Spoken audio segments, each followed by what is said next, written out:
Good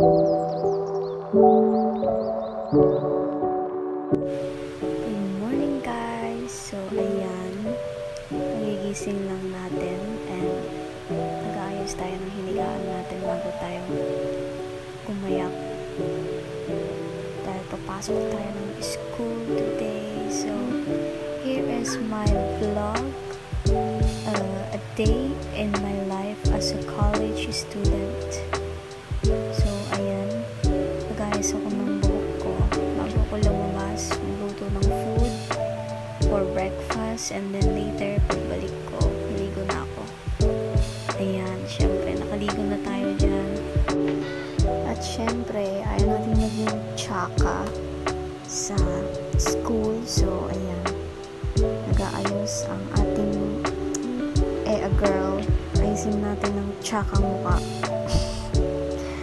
Ayan, so tinamad na akong mag-edit ng text. So ayan, gumagamit ako ng voice record. Ayan, pinapakita ko lang kung paano ako nagre-ready bago pumasok ng school. Ayan. So fast forward lang natin dahil napakatagal mo mag-ayos ng babae ka. Nakikita nyo dyan, nice ko lang yung mukha ko. So sa tapos nakita nyo until the end, until makarating ako ng school, and then hanggang matapos. So, keep on watching this vlog.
Ano